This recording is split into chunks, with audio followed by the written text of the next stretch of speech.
Welcome back to Excel for Economics. In this video, we'll be talking about some of the financial functions available in Excel.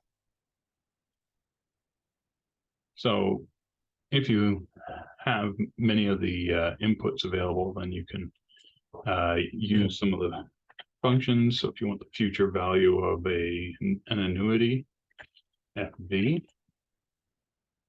you just need to give it the rate, either a monthly or an annual, depending on the number of time periods. And then what's the payment amount? You can also provide the PV, present value if it's different. And you get a slightly adjusted value. You can also, for any of these, once you have one, you can actually go from that future value to all the other ones. So if we go with rate, now we just need the number of periods, the payments, the present value, and then the future value. And that's usually enough to give us our rate back again. And this is at a monthly rate. So the annual rate was 6%. This is 1% or possibly 0.5%. You can also obtain the payment value if what you have is the rate. So if you got a monthly rate, you've got a number of periods, you got a present value, and that should be enough to give you the payments. If you have more information, then you can include it. You have the future value and the type. And you can see that that gets very close to this value. Rounding is probably changing it.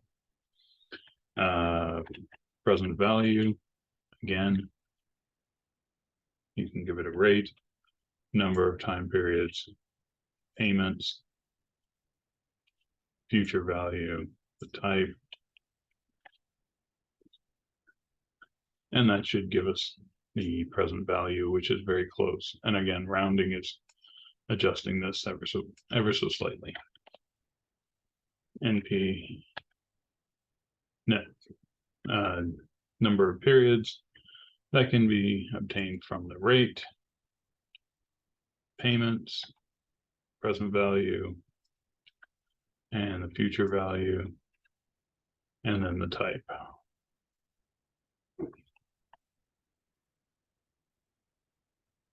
So if my future value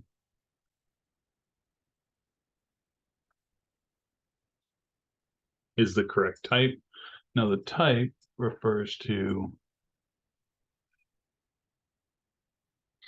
whether it's being paid at the beginning of the period or whether it's being paid at the end of the period.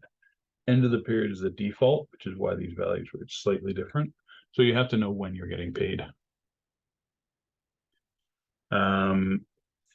Effective interest rates can also be obtained from some of these, where you have the nominal interest rate,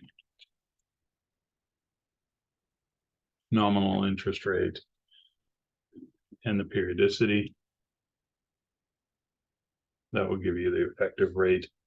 And you can go backwards from this to get the nominal rate by taking the effective rate and the number of periods, and that'll return you back to your nominal rate. Okay, and we'll see you in the next video.